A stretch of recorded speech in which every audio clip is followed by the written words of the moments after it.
Hello and welcome to the first in a very, very long time of Stretch Mufflers. I'm not doing the voice today, it's not appropriate.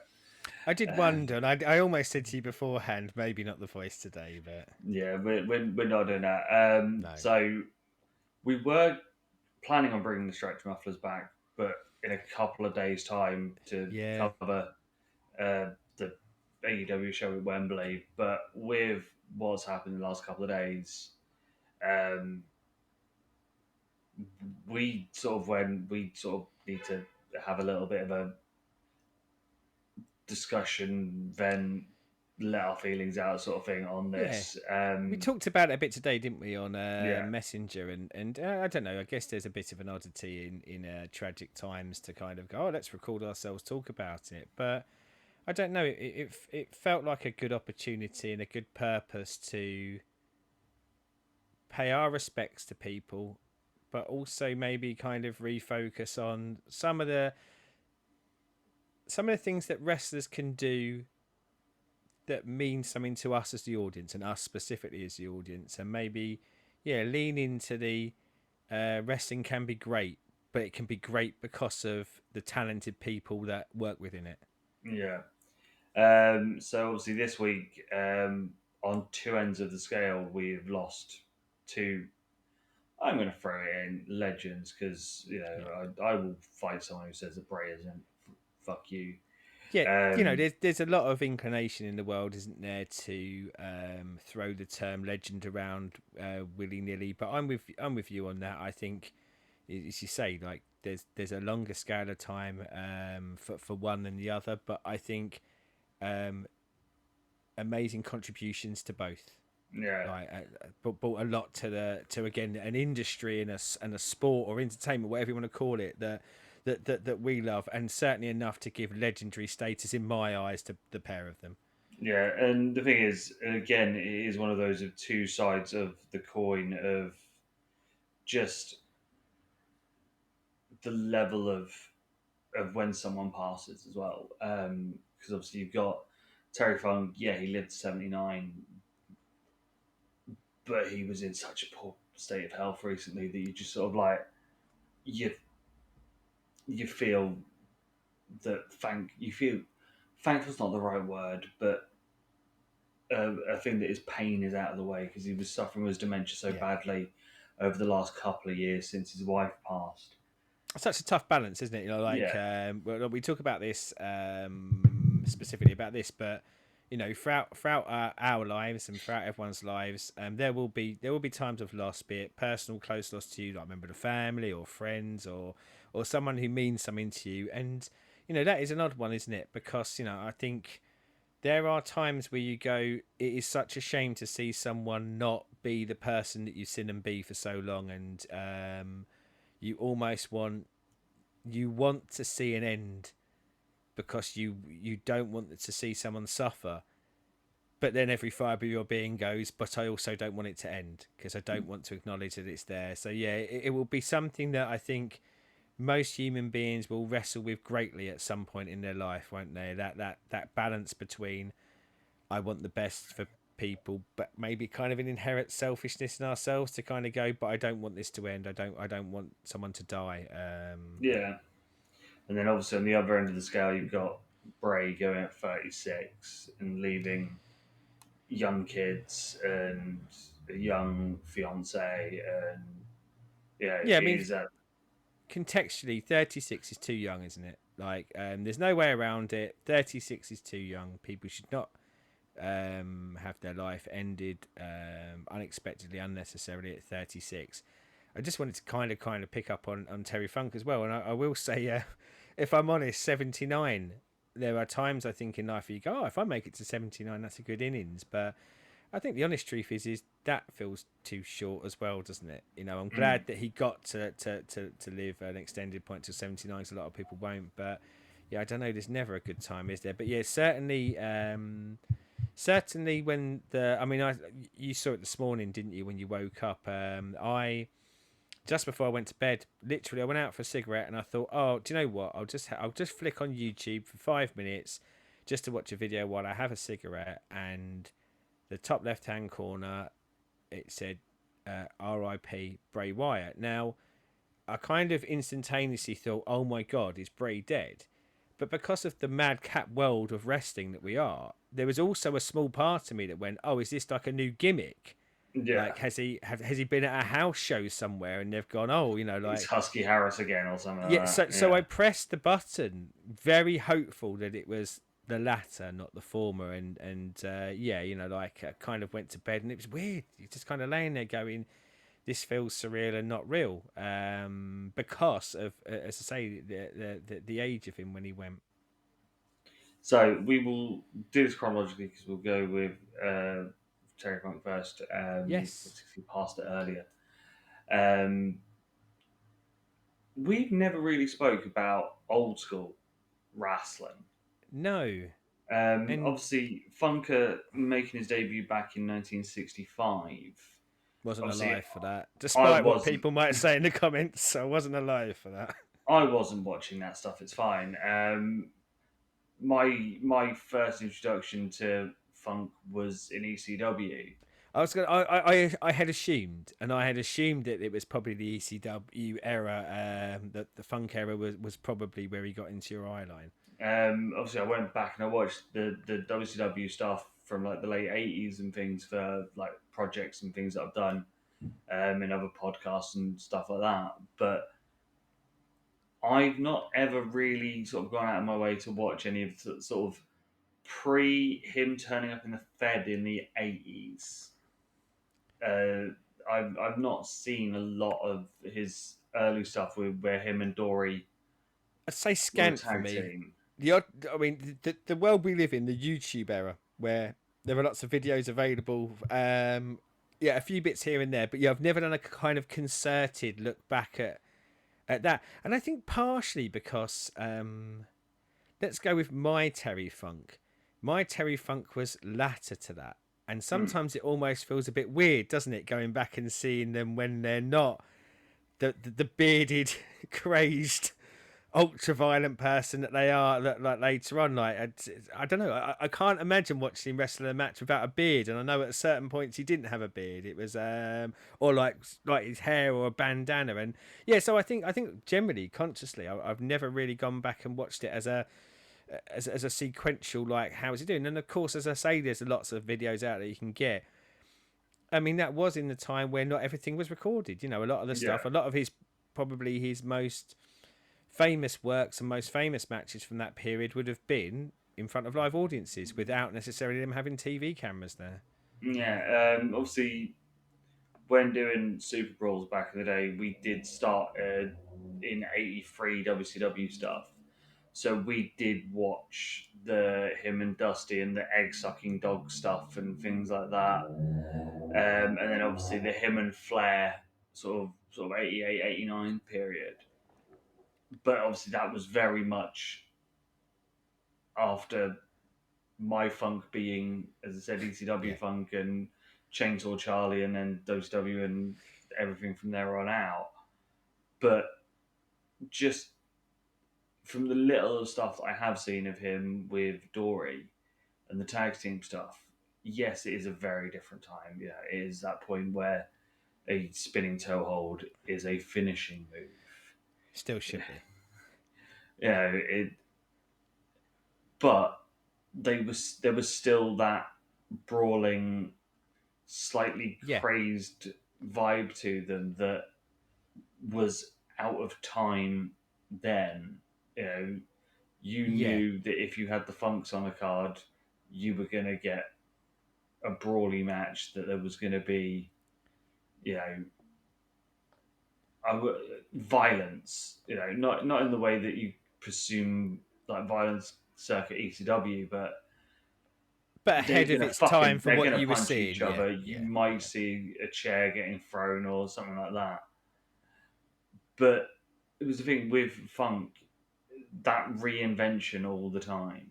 You know, the hard hitting tag team guy with Dory, then that run with Flair in the end of NWA, beginning of WCW period, and when he was the first retirement, and then he went off to Japan, and then started the deathmatch shit, Yeah.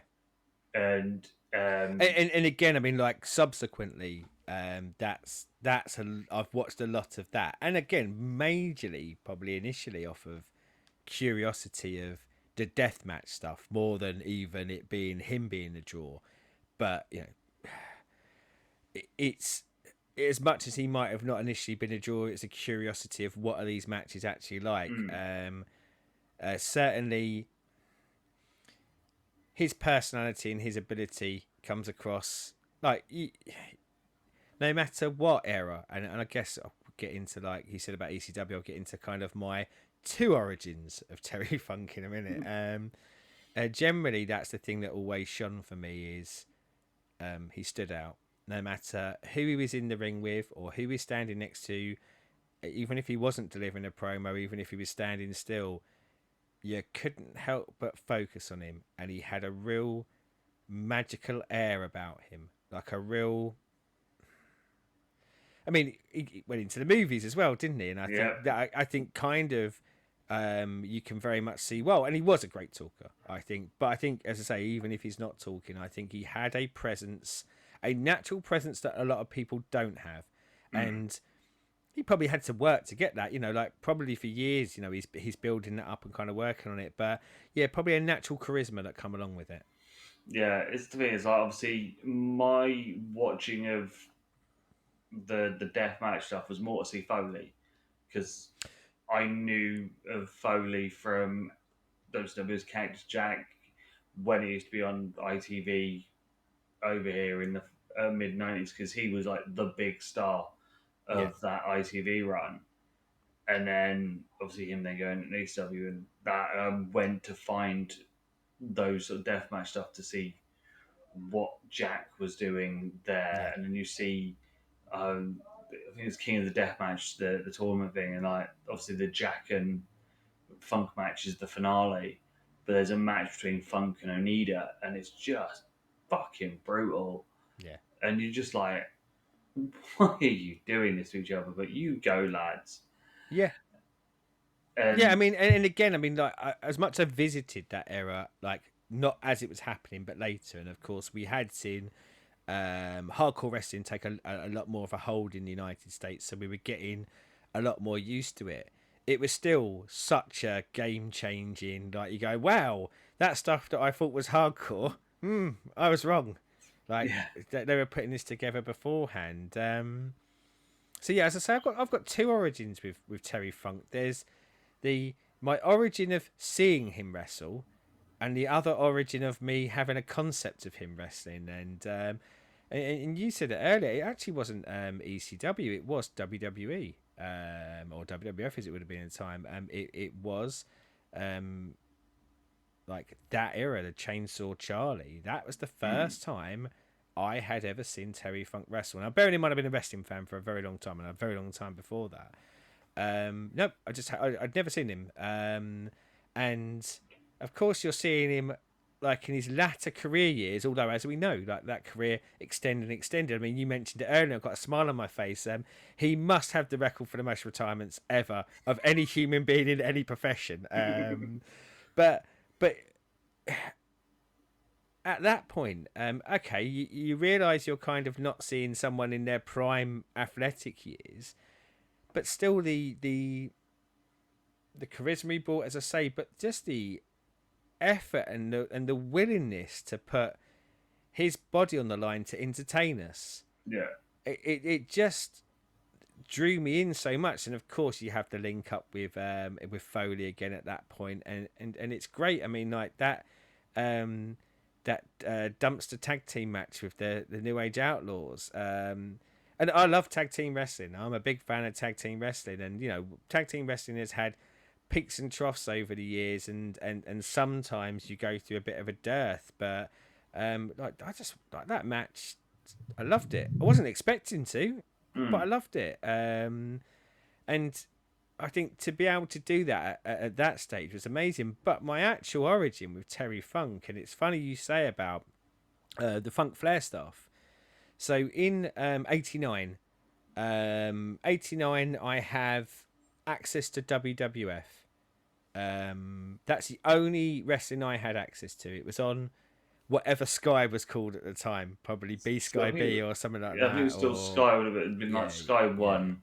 yeah. And so and you know, I'd seen some of the WWF when it was sporadically on ITV for those British watchers about once a month on a Saturday. But I was kind of all in on WWF, and I start off at WrestleMania 5, and I fall in love with it first. I mean, WrestleMania 5 was the first non ITV clip show that I ever saw, so you know, grabbed me with a WrestleMania. But you know, like most hobbies, I like this. What else is there? And I started to buy magazines. And I probably started off with a WWF magazine, but then I started buying Pro Wrestling Illustrated and things like that. And of Hmm. course, this opened my eyes to the world that there was more than a WWF. I couldn't see it because I guess tape trading existed, but certainly not where I lived. And as I was about one of the few people I knew who liked wrestling, who would I traded with? But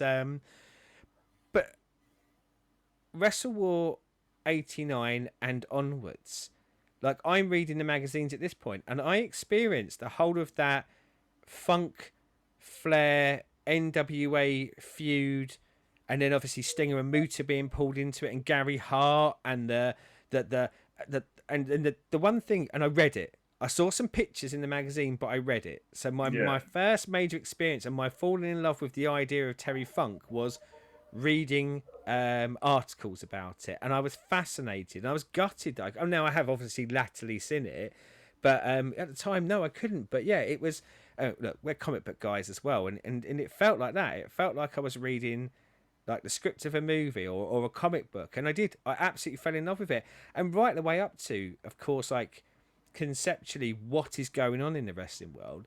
WWF was a lot bright, shinier than the NWA was. So Yeah. reading about this thing that is, in my mind at that time, much sort of darker and more serious, we now realise that actually it wasn't that much more dark and more serious, but contextually it kind of was.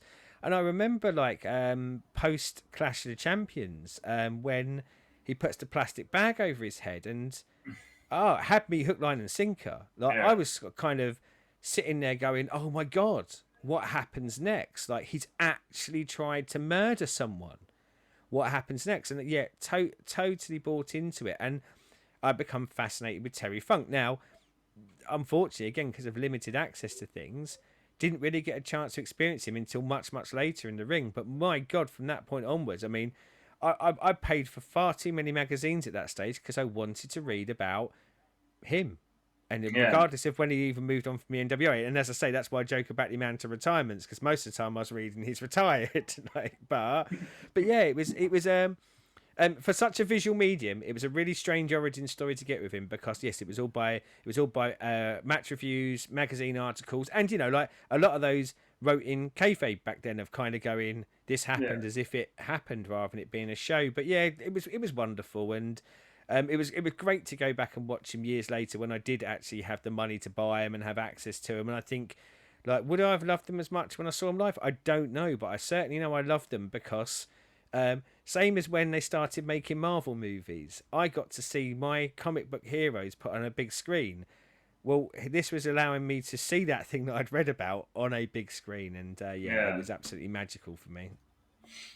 It's just weird. Like with EC Dub, obviously I only ever saw from about '98. I think it sort of started coming on to Bravo over here. So I didn't see Barely League. I didn't see him win the title, but he was Yeah, still there because it was just before he then went off to the Fed to then go and be Chainsaw Charlie, and yeah, him being in EC Dub gave it that legitimate name, legend, star to build on. Obviously, going back and then watching him and Sabu and that fucking barbed wire rope match where Sabu's the star on that with the fact of how he tears his arm up and just gaffer tapes it back up. yeah. But Funk's in his like mid 40s at that point, and you're like, you've been wrestling for 20 plus years, and you're doing this shit. Why? But Well, Well, and again, I think probably post that era we see a bit more of it. But to be honest, I think in the back of your head you're thinking, um, people would come along at that age and just go, "Look, I've got legendary status. I'll just phone it in. Yeah, Get me out to talk, or get me out, or someone put me over without me risking hurting myself." And yeah, I think you're right. That was part of the exceptional part of it, wasn't it? Is that still so willing to give, and I said earlier for our entertainment, but not only for our entertainment. I mean, you think for that, that's helping a small company get off the ground, giving a lot of himself for that, and also giving people who aren't as well known that real rub from being in the ring and actually allowing to be put into harm to really push forward how serious that feud is, or how violent that fight is. yeah. Because the thing is, like, obviously there was that feud with Dreamer, and there was a feud with Shane Douglas as well. That, you know, it solidified them as legitimate Yeah. guys because they had that feud with someone like Funk. And then obviously, as you said, you get to Chainsaw Charlie and you get him with the New Age Outlaws, and it at that point both of the New Age Outlaws were jokes. You know, you had Yes. Yeah. Rockabilly and the Roadie. Yeah. They were an absolute write-off, weren't they? Yeah, They were two people who I had no investment in before they put them together, and even less investment once they put them together. And that was, and again, don't get me wrong, contextually over time, we see that they had enough shtick and enough sort of character ultimately to sustain beyond that. But yeah, I don't think they'd have got anywhere close to what they were without that feud. Like, I yeah. really don't. And then obviously he then ends up in WCW and, like, latterly winning the WCW Hardcore title. Yeah, he's still winning belts from like the 70s through to the 2000s. Yeah, And was with WCW until it went out of business. And yeah, those hardcore matches at that point were just walking brawls. yeah, But again, it gave WCW a little bit more legitimacy in that hardcore division to have someone like Terry Funk there, with a Finlay or a Haku, or a Norman Smiley, because some of these guys were seen as jokes in that sort of, oh look, we just bashed them with fucking baking sheets, but you knew Funk was legit, and yeah. that sort of it just made it that thing, and then obviously he just kept going on. I was reading that his last match was in 2015, 2016 time. You know, I mean, it's amazing, isn't it, when you yeah, think about that? When you think about him continuing on to that point, and you go, "That's phenomenal." And again, never feeling like there was any desperation to it. This no, isn't this isn't your sad aged rocker not being able to give up his shot of fame. It was I love this. I still love this. I'm not going to go out and pretend that I can do it every single week, maybe how I used to. Like you talk about kind of that transition into hardcore. Yeah, like a violent kind of, and as I say, like I learn it in reading first, but stuff that is nothing now. But again, I go back to plastic bag over the head of Ric Flair, but more so at the end of Wrestle War. And I mean, what a way to end a match. Verbal confrontation, albeit pleasant to start off with. But I still remember the pile driver to Flair on the table. yeah, And you weren't seeing that stuff. But it wasn't like... It never felt crass or just... Look, my feelings on some of the hardcore stuff. Some of it I yeah, just kind of go, lunacy, you're absolutely destroying yourself, or not really a very good purpose. But with him, I think he brought a violent edge to the US scene that was probably sadly lacking, but was never an idiot with it. Like, and I know it yeah, escalated over time because everything escalates over time. But yeah, I never felt egregious. It always felt with a purpose. It always felt like he brought an edginess to it in the right way. Like when Yeah, he was, and again that Flair feud, like Flair had feuded with tons of people. I mean, it's coming off the back of that match with Steamboat, which is an yeah, the amazing match, and you're trilogy of going, Steamboat. yeah, and you're going top that, and you go, well, actually, we probably can't top that with a similar sort of wrestler, a similar sort of style. So you bring in Funk and you change the style. I mean, it's just amazing booking, isn't it? Yeah, and it's the thing with that, as you say, that something as simple nowadays as a pile driver for a table, Yeah. because it wasn't done, No. and No. yeah, you weren't seeing it 15 times in a match. Yeah. Yeah. Yep. You Like I know, mean, like I was, and again, I was quite naive back then. I was young. I'll give myself that, but I'm just like, how will he ever recover? Because I'd yeah, read about it. I'd read that like he pole drived, and of course then carried on to give him a kicking afterwards. But I'm going, is he all right? Like, will he be back? Has Terry Funk taken him out? And yeah, just I mean, again, maybe the truth here is now that I'm saying it out loud, I was an idiot. But like it did. It invested me and it pulled me in. but that's the thing. And that's their You know, job ultimately, isn't it? When they do it well, it grabs you.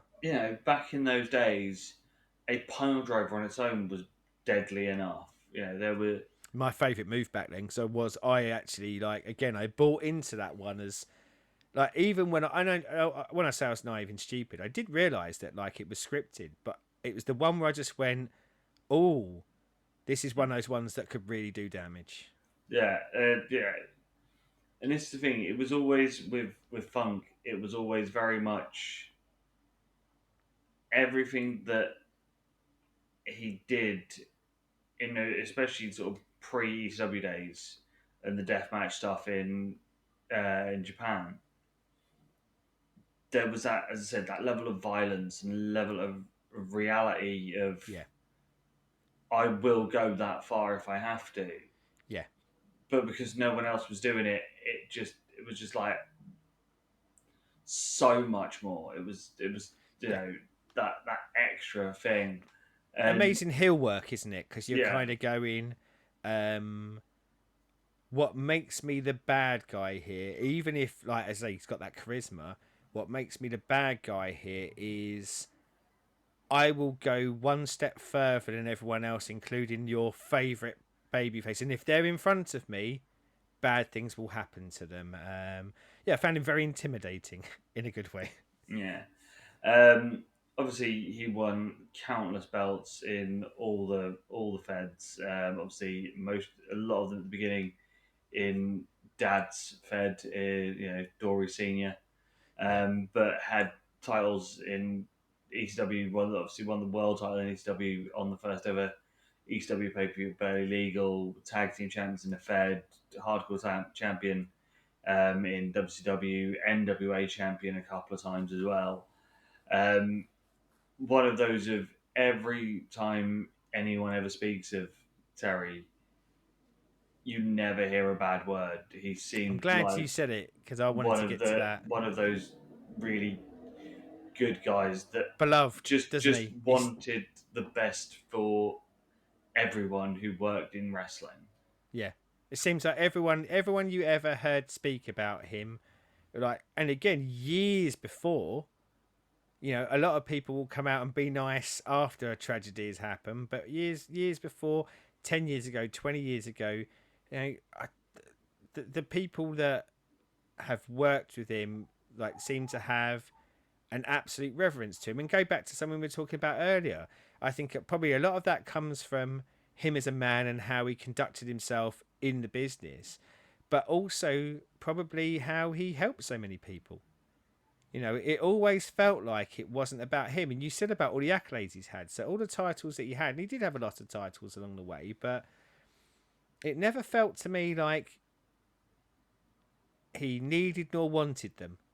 I Mm, think some of them it was kind of like the promoters going, we want a hill champ or we want hill tag team champs. It makes sense to put you in there, but it never felt like there was any politicking, did there? And I think if no, there had been politicking, maybe that mid early 80s, mid 80s, and into maybe the early 90s run of his could have been very different, and maybe like I don't know, a longer stint in WCW or NWA, or into the WWF for a longer stint at that point. And but again, I think that's the measure of him, of going, I I cared more about him, who I had rarely seen. Bearing in mind, I'd rarely seen him in a ring at this point. I cared more about him than a lot of people I did see in the ring every week. Mm. That I'd seen winning the gold. Yeah, a real testament to the man, I think. Yeah, it's the thing. Obviously, he had back when he was NWA champion. Obviously, pre the him and Flair bit at the end of the '80s, but those first two reigns when it was the NWA and it was the traveling champ and things. Yeah, You know, he understood what that meant to be in that position. But but it's a different thing that I've heard in sort of like interviews or people talking about him and stuff. He wasn't there politicking, as you say, wasn't politicking his way to be yeah. the champion and be the NWA guy. He saw it as the honour that it was that he was going to be the travelling champion, and he was happy to go and do a 30, 40, 60-minute match with Yeah. whoever the local top guy was, have a draw or a screwy finish, so they still look strong in it. And I know the And territory days are different, aren't they? But you like, it felt like he understood those days, didn't it? So they would say, you come in and, as you say, like our top baby face, we need someone to come in and make money with our top baby face, and you are the heel we want to do it. And I think you always got that feeling that he understood that, yes, and that is how the business works. I don't need to be the champ because I am making money, because people want to see the top babyface beat me, or certainly if I've come in and done something heinous, yeah, we're all going to make money here. And it's sadly, or certainly I think maybe historically, I think it's probably a little bit different in the business now. But I think it's sadly rare to find people who understand that it's almost that teamwork thing, isn't it? In something mm, that could be seen as a solo activity where you go, if we all make money together, we all make money.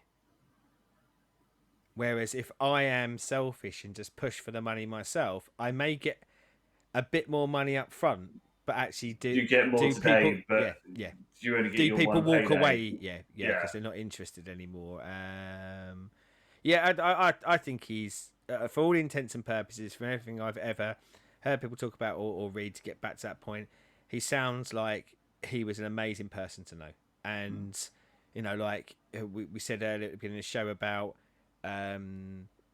what performers can do for us. And, I said about as a younger kid, like I lived through those stories, and but they don't exist without someone like there. And then latterly seeing him and being amazed by it, and yeah. like I ain't embarrassed enough to avoid things like, it's a weird hobby, isn't it?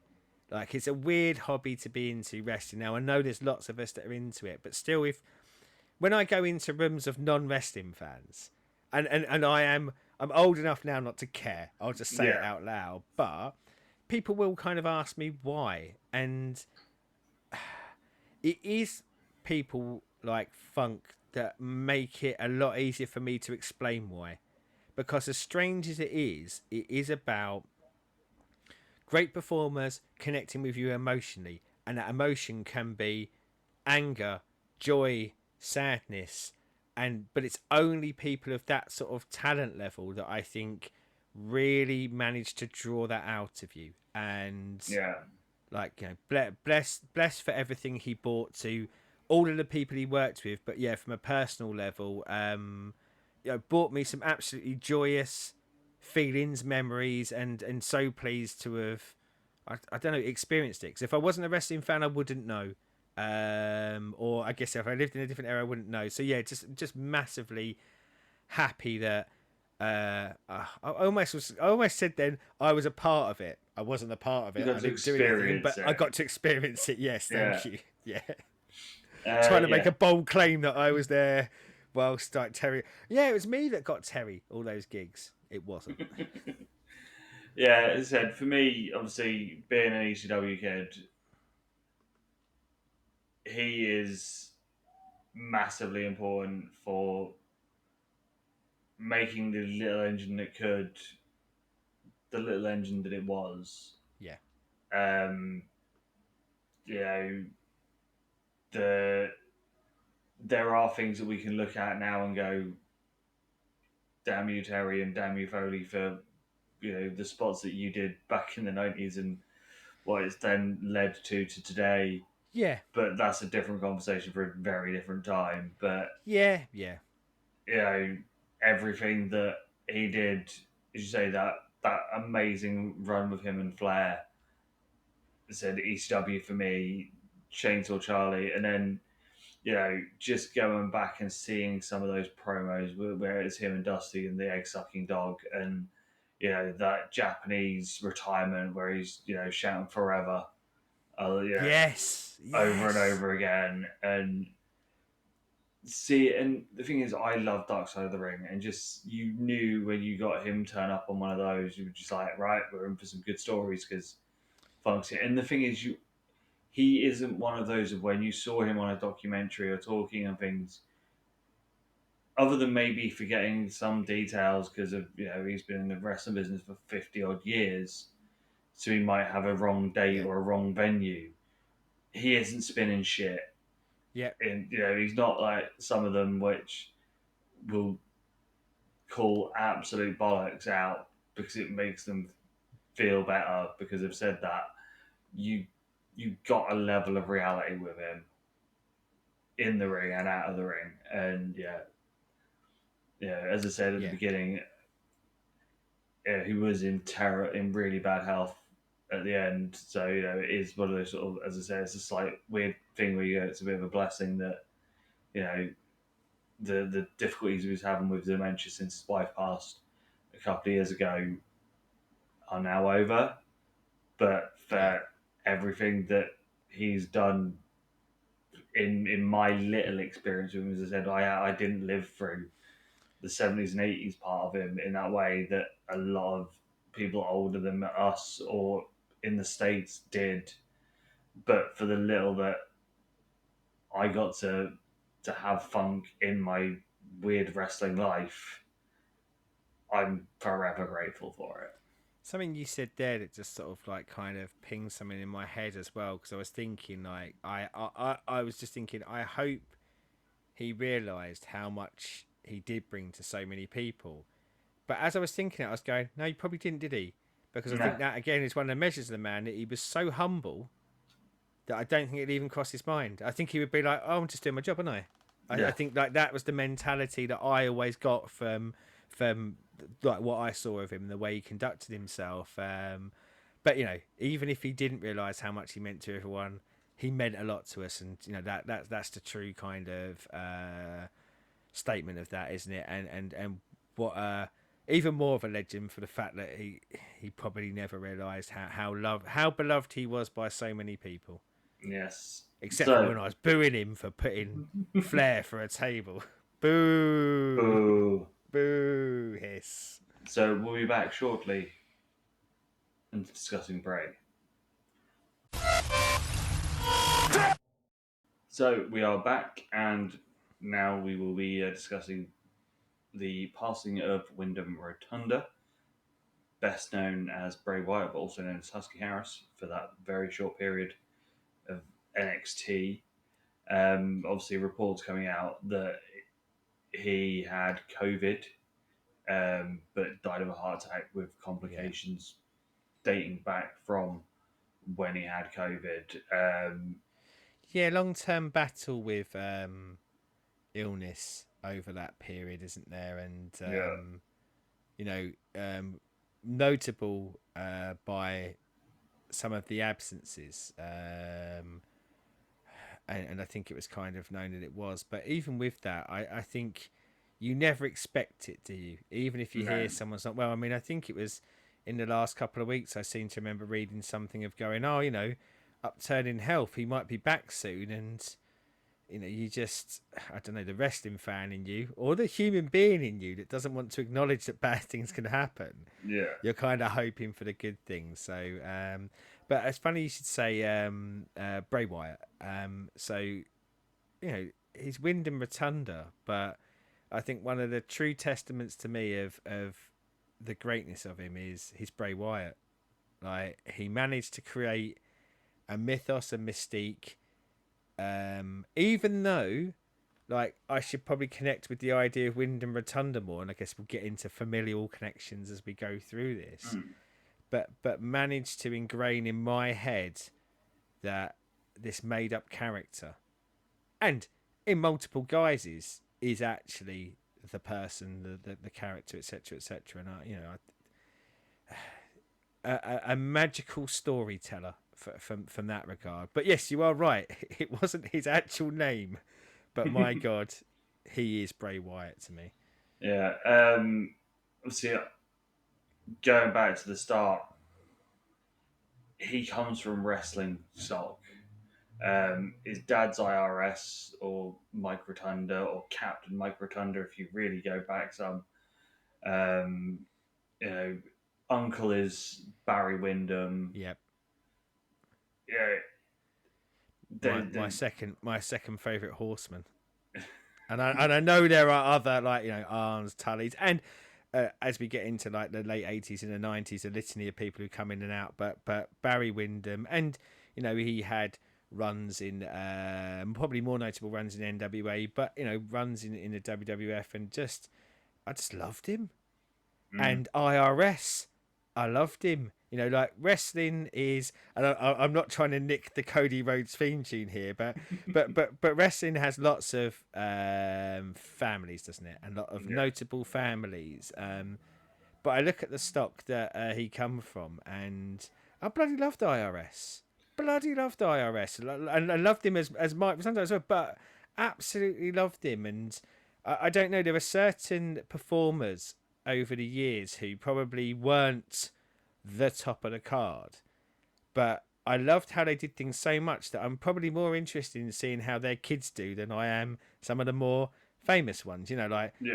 Sorry to invoke his name, but I'm not interested. If Hulk had had like loads of boys who went into wrestling, I wouldn't be interested. I don't care. Whereas people who are the offspring of the IRSs of this world, and like, I was always fascinated with when Brett DiBiase and Ted DiBiase Jr. come in, because connection with IRS. But I loved the $1 Million Man, and I'm like, yes, like, surely genetically, and having been around people who understand how to do character work in wrestling so well, that's only going to rub off on the children, surely. Yeah. Obviously, with his brother Bo, they sort of made the debut in FCW back in the day, pre NXT days. Were you watching it? Because I wasn't watching FCW at the time. I wasn't watching FCW. I've seen bits of it, but we couldn't get it easily over here. Yeah, I I've heard loads of good stuff about it. I was trying to remember whether it was covered anywhere, because like you, I've seen a lot of it subsequently. And again, I think probably I go back to what I said about my experience of Funk Free magazines. I think probably my early knowledge of them coming through was probably reading it on websites, like reading match reports and show reports on websites. Yeah, again, that would have been early days of Twitter as well, so there'd be sort of reports and stuff on there, or maybe someone put in like bits of footage on YouTube or stuff like that. But we couldn't get the full shows over here, so we didn't really get to see any of it. But obviously, I was watching that terrible NXT when it first started, when it was the weird quasi game show thing. And seeing him come in as Husky Harris. As Husky Harris. And I'm with you. It's a weird, horrible game show kind of concept. And I think it got worse rather than better as it went on.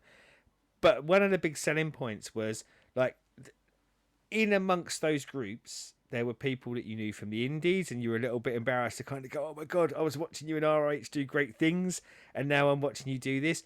But, it's that legacy thing, isn't it, of you're seeing, for the first time for me, go back to the son of someone who I thought was legendary, and you get that little bit more invested, don't you? Because you kind Yeah, of go, I want good for you, even though I don't know you. I hope you're great. yeah, and because he was in the Nexus, wasn't he, with Punk when so they did their series of NXT, and then Yeah, because they did the second coming Nexus. of Yeah, Nexus where Punk was leader and he was in that, and he was always the one that you looked at and went, "There's something there," I'm glad you said it because I felt the but same. I but really did feel the same. it wasn't that. It was always like there's something in this guy, but as generic guy with a back tattoo who's a bit of a big lad, it just wasn't right. So terrible name as well. Let's be Yeah, honest. Husky Harris, terrible name. It felt so WWE at the time, didn't it? Of going, we'll do alliteration. It's like they put their Marvel hats on from the '60s and went, yeah, must have the same first letter. But yeah, with all of that, I think when you were seeing him in the ring, the guy could move around, couldn't he? And I yeah. know like it's such a thing in wrestling to go, a big guy shouldn't be able to move like that. But he had a real kind of, I don't know, agileness and speed that you weren't necessarily used to seeing, and you weren't used to seeing someone maybe kind of use the move set like he was in WWE at the time. But I think you're spot on. He had something, didn't he? We go back to what I Mm. said about Terry Funk. Even if he was doing nothing, he could be stood there with 4, 5 Nexus people, and my eye would kind of go to him. And then again, maybe that's because of the family connection, but I don't know. There was something even at that point where I just went, yes, I kind of I'm drawn to you. Let's see what you can do, or let's see what the company ultimately does with you. Yeah, and obviously because their big thing for him, their tagline for him was obviously the Ferrari engine in a tank Yeah, thing, and it was just like, yeah, I get it. He has those blasts of speed, and he's a big lad, but yeah. And then that obviously all just fell on its ass quite quickly, and he yeah. I mean, disappeared. even in that era, like, there's the bit, isn't there, where Punk's kind of punishing them and things like that, and I Yeah, remember him sort of taking a whipping and things, and I mean, we know like it wasn't to be, and for the best, I think. I think culling that and kind of moving on actually was really beneficial to him. But even at that stage, I'm kind of going, okay, you're laying the seeds here for, we never get it, but like the Nexus turning on Punk, or whichever way it goes, but you've kind of laid in that in 10 years' time, you could pull back and go, do you remember that time that you was the whipping boy for him? And, yeah, but, wrestling and life happened that never made that sort of see fruit. But yes, from not the best conceptual start, still had something even then.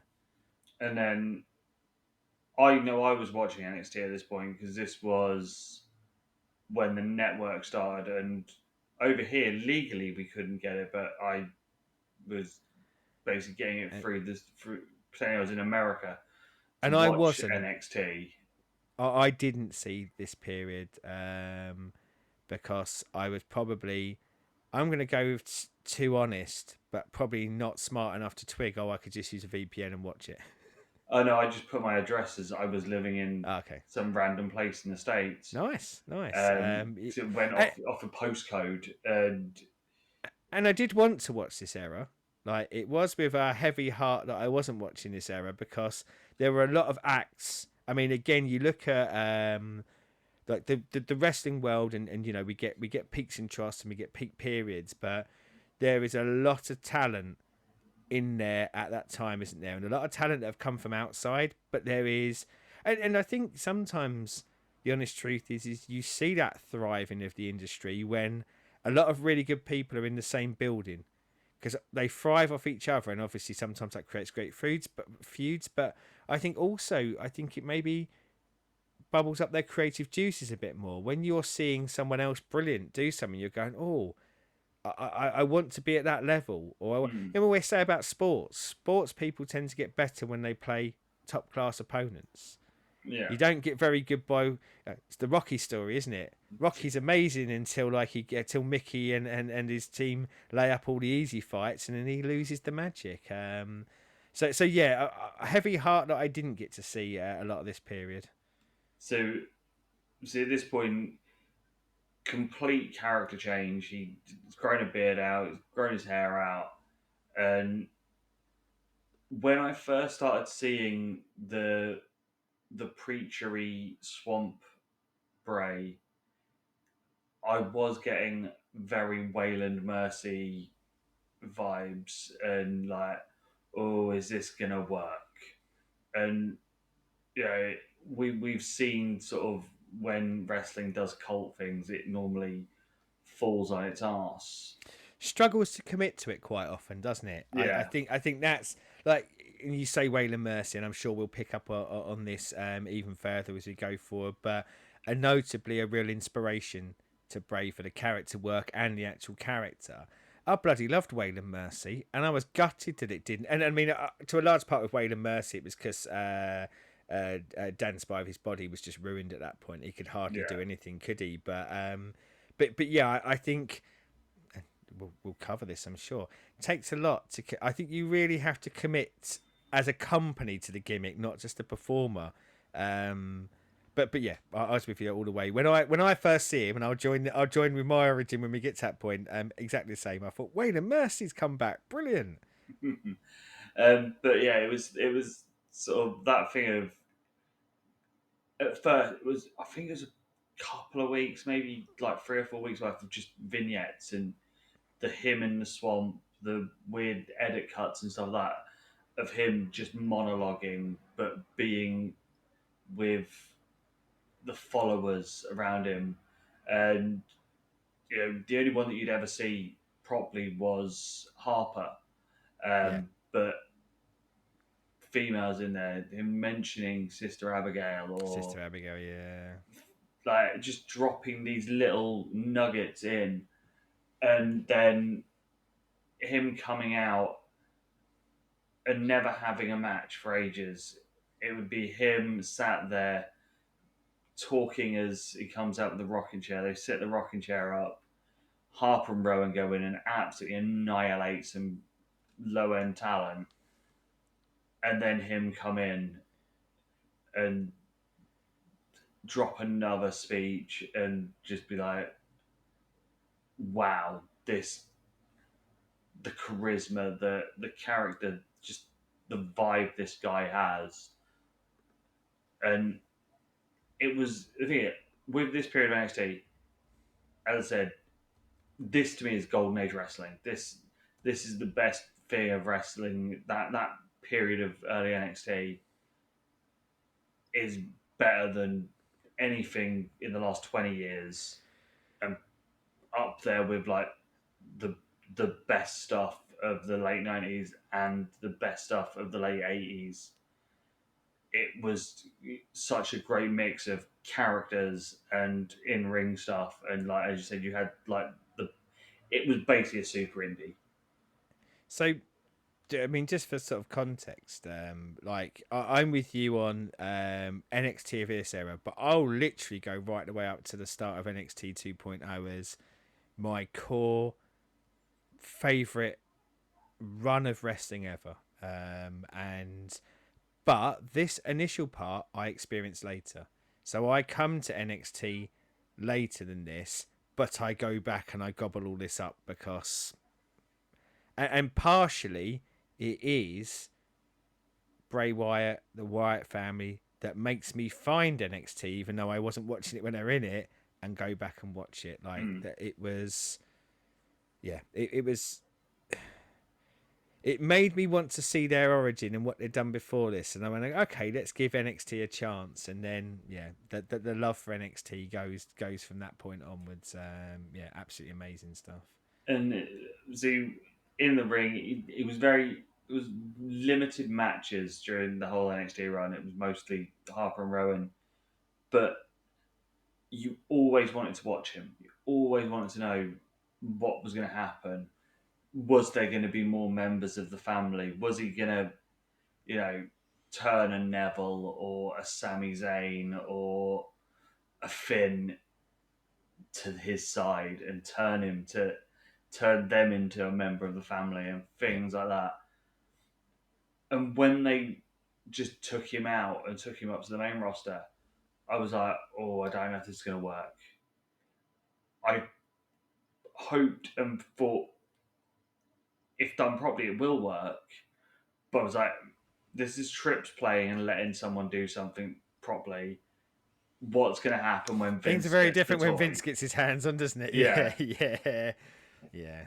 But And like that there enjoys like my um sort of like reconnecting with Wyndham. So you start to probably very much similar to what they did in NXT. And I think sometimes you find a good formula, you follow that formula, but it's the vignette starting playing on Raw, and uh, that southern twang, the swampiness of it, the yeah, hints of Colt, and right the way down to it. And this isn't long after Your Next has been at the cinema, a movie I love, and I'm loving the animal mask they have in it. And like, so as I say, I see it on Raw. I can't remember, they were probably doing this on NXT before Your Next, but like I experienced it afterwards.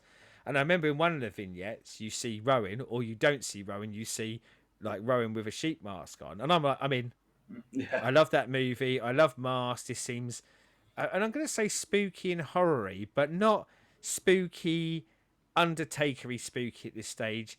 Horror, yeah. and the sort of horror that I probably quite resonate with. Like the weird cult family, the sinister sort of side of it. So I'm sat there going, "Wow, who are these guys?" And I can't wait to see them. And wrestling can be a harsh mistress, can't it? Like a badly done debut, a badly appointed thing can destroy something that could have been good and can destroy a performer. But nope, debut amazing. Like vignettes paid off. Everything. Well, I was to say everything I wanted it to be, but I guess more than what I wanted it to Mm, be, because I was probably of a mind of you, and I wasn't in love with WWE at the time. I was still watching it out of habit more than anything else, and I was like, no, this is actually going to be toss when it debuts, and it bloody wasn't, was it? It was new. brilliant, absolutely brilliant. From minute one, they get it spot on with the lighting, the sound, the the menace, the horror, and the intrigue. And you said it like when you started to talk about that NXT run of even instantaneously, there's a massive intrigue that's to them, and they don't let up, do they? No. Like what Bray gets was make the crowd want to see it more, and that doesn't necessarily have to be like he doesn't have to wrestle very often. No. But I need to want to see him wrestle when he does, and it works, And why do you have lackeys unless to get them to do a lot of the heavy lifting and things like that? But yeah, so I know I'm jumping ahead a bit. Like we could have just stayed on the debut, but it is from that debut onwards. It just crafts more and more mythos and intrigue to it, and just very, very smartly doesn't ruin it at that point. Certainly with, well, and as I say, with the dirty, filthy touch of Vince. I think the thing that worked the best with it is obviously because he came up and you could clearly tell how much the crowd were watching NXT at the time because they knew what was going on. There was the phone lights out. There was Yeah, the yeah, they because they kept it to what it was, and Vince didn't change it. yeah, It worked because yes, to 80% of the audience, they haven't got a fucking clue what's going on. There's that 20% that are in the know and they've not changed it and they love this. And that 20% can pull that 80% in, Yeah, can't it? By and them engaging with it, can bring everyone else into it. yeah, and it was just worked perfectly. And then when they then came in and they got the feuds with the Shield, that John Cena feud is that was one of those moments where I sat up and watched that Raw before I think it was Extreme Rules when he's Cena's in the cage going, "Don't get behind Bray. Bray's evil," and there's the fucking choir of kids, So and just before we, oh, and I do really want to talk about that. I really do. I yeah, just wanted to very quickly pick up on something else you mentioned before we went to that, and that is the stable, the Wyatt family, and I I'm an unabashed lover of tag team wrestling. I mentioned it when we were talking about Terry Funk. The other thing I bloody like is a faction, and there's a lot of rubbish ones. There's some really good ones. The Wyatt family is amazing for me, and again at a time where I wasn't massively in love with wrestling, it was a cult. I love a cult, fascinated by them, but it was that weird, spooky, off-putting cult, and like a lot of wrestling is kind of built off of who will join it, who will yeah, turn, who will this, who will that. I think the beauty of that cult idea is that there's more of a reason to people to join, isn't there? So often, like it'll just be swervy, join this faction. yeah, Whereas because they did so well at building that idea of um, him being this enigmatic, charismatic leader that could probably get disaffected, a little bit like when Punk was doing that with the Straight Edge Society, like that yeah, kind of he is he is a cult leader. People will join with him. And it made that faction so compelling for me because I was going, you never know who's going to join. Now, they didn't do a lot of people joining, did they? Over the and time that they were only there, Brian really. It's the only and one that and Braun later, wasn't it? But no Braun came in with them because Braun was there from. nope. But I thought Braun came in quite early. No, Braun, yeah, but he wasn't there at the start. So Ah, Braun sort of joins later. But bearing in mind how compelling they are as a faction, I think that's one of the things that made them so compelling because you never knew who it would be, but they didn't use it. They didn't over egg it, did they? It wasn't no, like every couple of weeks someone there's a, grows their hair out and joins the gang, that sort yeah, of thing. And yeah, like I just want to give like a whole lot of love to the idea of the faction and tapping into that thing I love about wrestling. And it doesn't work without Bray. But I think the magic of Bray, again, I'm going to use the word magic a lot when we talk about him. The magic of him is I bought him in that role and I bought that people would like not want to be with him, but in the same way as people would want to be with him. yeah. I think the thing with the cult side of it, the other wrestlers weren't the audience as the cult. The audience were the Yep, cult yep, members. yep. Well, That was it. and That sorry, was I know I stamped on you talking about the Cena Kid thing, and that's why I kind of wanted to jump yeah, back into there because what you just said there is the perfect representation of it, isn't it? Is in that scene. I mean, they've become popular, hadn't they? But that Cena feud, I think, is where that those lines of good guy, bad guy blur massively in that, don't they? And let's be honest, we were all cheering for the bad guy, unless yeah, we were a child, and then we were cheering for Cena. But like it's a magical piece of God. Here we go, magical piece of character work, and to be able to. I mean, let's be honest. Most feuds that John Cena had, the bad guy would get cheered, but this was different, wasn't it? And this yeah, sort of catapulted. Uh, and I'm saying about him being a cult leader, but him to, I think, actually within wrestling, cult status. yeah. It was the fact of because I rewatched it today because obviously being all over like stuff Yeah, on YouTube and Twitter and stuff. Just watching that and after the first verse, the chorus, the choir sings, the crowd are in. the crowd know exactly what's going on because they're using something everyone knows. Everyone knows Yeah. he's got the whole world in his hands, Yeah. and everyone in that crowd is singing along with this choir, and it's just proving that thing of he is leading everyone. Everyone is in the cult.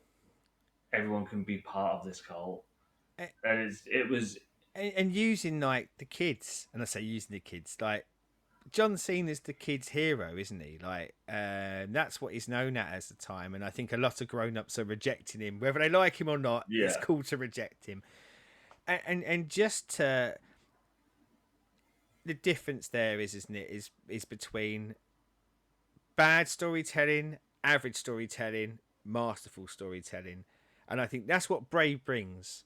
Not saying it was always right, but that's what he brings, and like he taps into, and again, probably with the writers as well. I can't give full credit in one singular area, but you're going against Superman.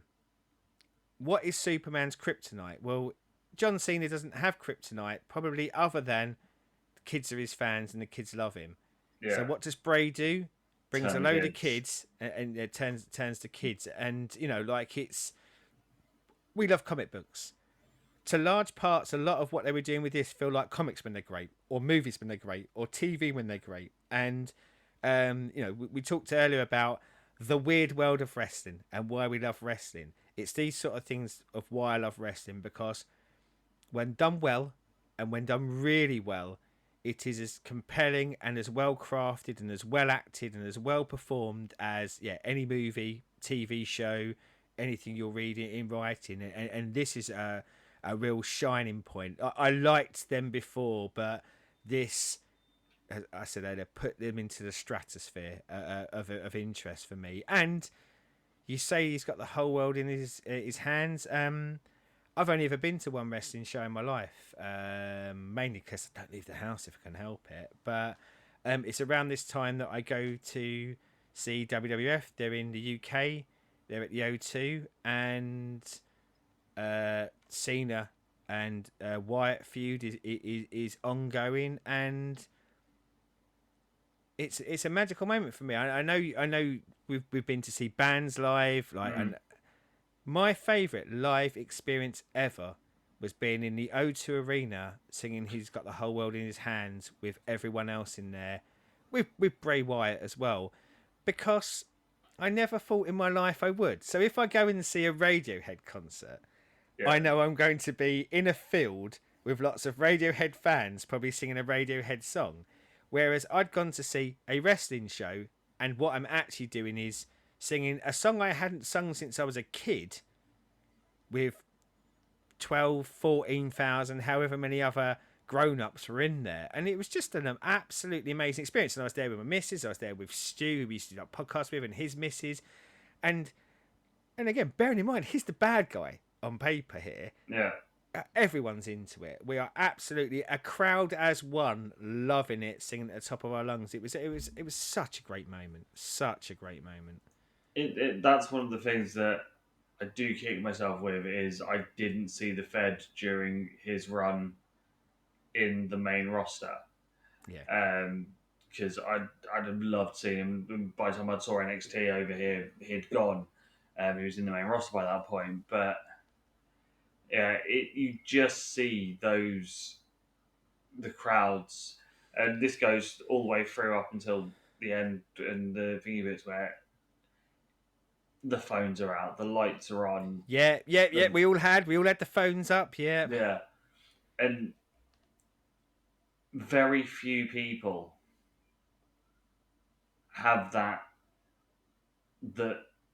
it's worldwide that you Yeah. do this. Yeah. Yeah, Almost transcendent charisma, yeah, isn't it? Like I know he's got the whole world in his hands, but to be honest, I think if he'd have picked any song and just started singing at that point, I think the crowd's coming along with him, because I just think he had. Again, go back to the cult thing. I think he had us. Now, what's quite interesting about that live experience is there's a brilliant bit later on where John Cena loses his shoe, and we do a big chorus of John Cena's shoe, but the in front of us and around us were lots of adults, Yeah. but in front of us was a child on his own. Like now, I think why was a child on his own here, but a child on his own, and okay, like part of it was the anti-Cena s thing, but Yeah. like the kid didn't get it. And that's what made it amazing. Like he was there and he was clearly upset. He was like, why are people cheering for the bad guy and booing the hero? But again, I talk about the magic of wrestling and the magic of what Bray Wyatt was able to do throughout his career of going, he got a load of grown-ups to buy into this. But not only did he get a load of grown-ups to buy into it, like he got into the minds of kids, as in they're going, no, this isn't right. I don't get this. And it's Yeah. so hard to do. It is really hard to capture an audience in the way that he managed to capture them. And bearing in mind, we said, you come out of Husky Harris, you go into, albeit like a decent run in SCW stroke NXT, but to do this and to have this confidence and this ability so early, it's not like he'd been performing on TV for 10 years and then he found the click. This is Yeah. actually for TV time quite a short period of time. Yeah. Obviously, with that version of Bray, it does run its course a bit. There was the weird sort of tag team that he did with Matt Hardy, um, and So those bits. so I kind of like like a lot of this I want to focus on the positive Yeah. because I do, and I don't necessarily want to bury the negative because every performer has an off night and has it. But there's this one thing that I kind of want to pick up on this area, and you sort of said it there that like it runs its course. Every story has a natural running of its course. I think. I'm still angry to this day, and I'm still angry to this day because I think it ran its course too soon, and I think it ran its course too soon He had always of lost. because of John Cena. Bray should have gone over Cena at Mania. And I think that story goes longer. And again, of course, Cena can get his win back at another time and stuff like that. But I think you are right. He was taking a lot of losses and probably doesn't harm him as much as it does a lot of other people because, again, the charisma will pull you back through. But I said about taking him into the stratosphere. That was the feud that if you let him win that feud, I think you've got main event forever. And main event forever as cult leader. Yeah. And again, you'd vary it, you'd change it a little bit, but I think that's set up for life at that point, and I think that hurt the Mystique more than it should have. And what kind of happened afterwards doesn't help. Now, don't get me wrong. I think if that Cena feud goes with Cena winning, and actually then what you see is you still see maybe a cult leader losing his cult. He's lost his confidence. There's so much Yeah. you could tell, but they almost kind of chopped the legs off of it a little bit and then said, but come on, keep going. You can get to the other side. So yeah, I do think there was more meat on the bone to that than there actually was. And yes, I will blame a combination of Vince and John Cena for this forevermore. Well, Forevermore. it wasn't just the Cena one though, was it? It was him and Orton and that weird video on the mat. Yeah, I mean, And I then was very much going to avoid that match because I know that's one of him the ones that's and pointed at Taker. as Bray at his worst, and I kind of go, yeah, it probably was, but I think conceptually, I still think there was some good ideas there. Like you have Randy kind of joining, burning down the house, not the song, and Yeah. like you had like brawls in houses and things like that. There's something there, but But again, I don't think you get that at that point, or I think it means a lot more if it wasn't post Cena.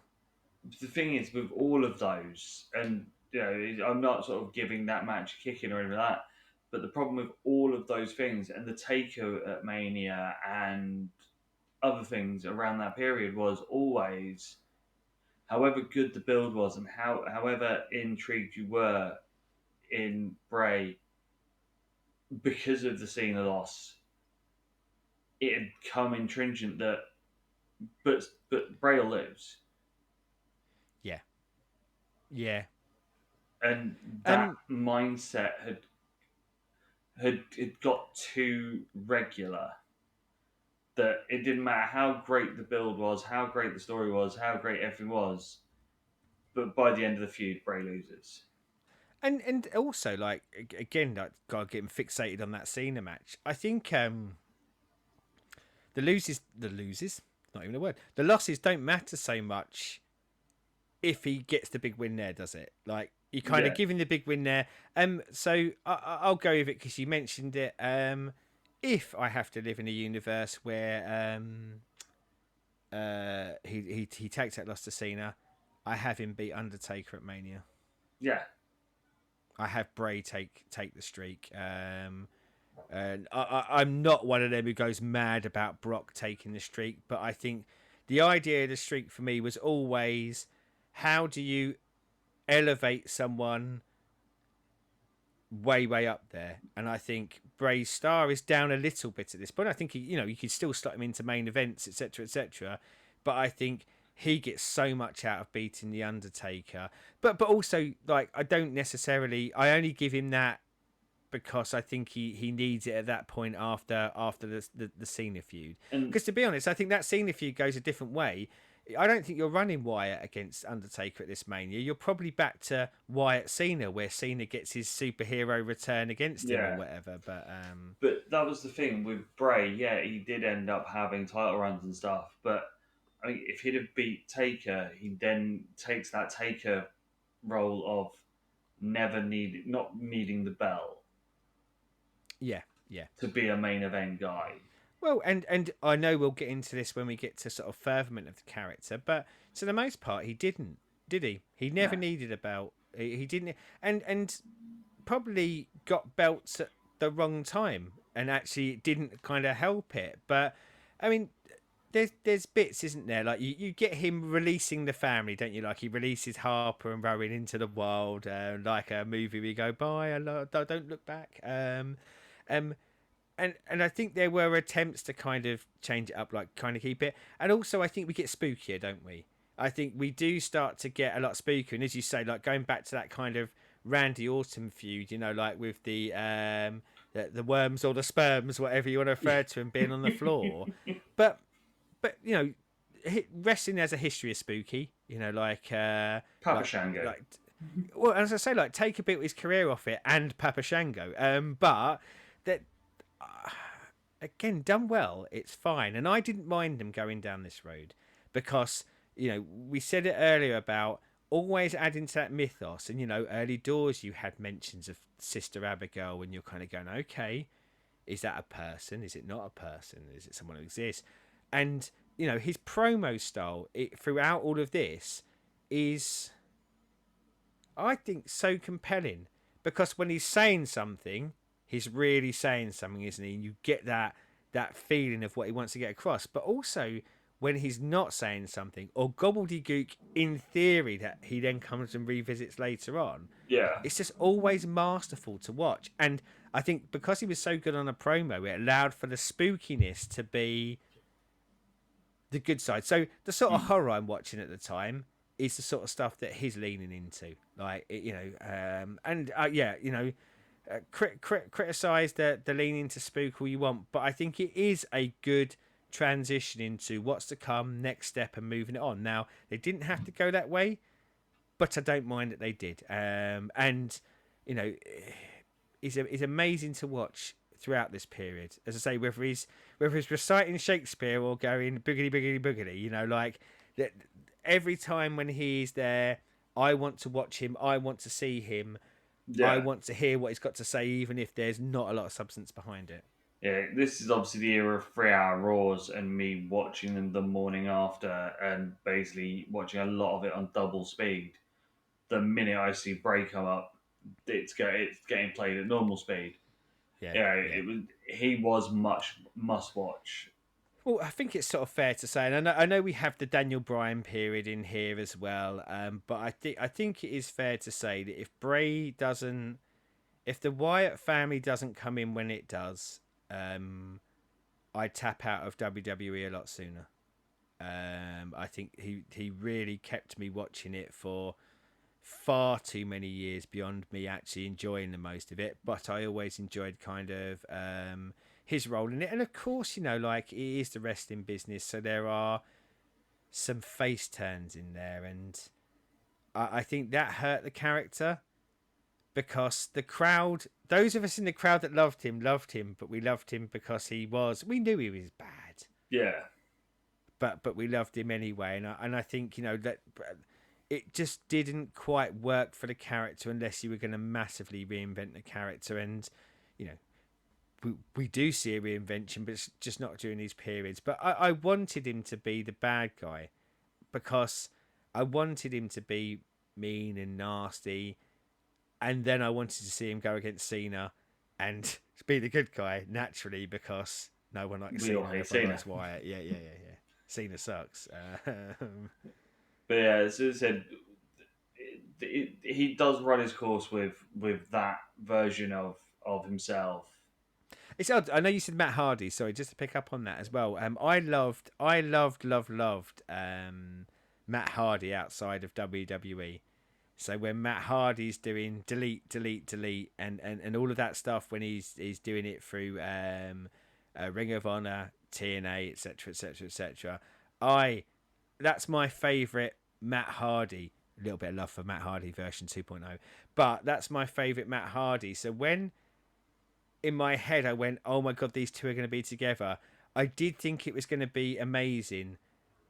It kind of didn't work for me. No. Like it wasn't horrible, but I felt when I saw them together, what I actually realised is I wanted to see them apart. Like I wanted Bray to be doing Bray things and Matt Hardy to be doing Matt Hardy things, and probably them getting a good 25 minutes each on the show rather than them being slotted together and doing 25 minutes together.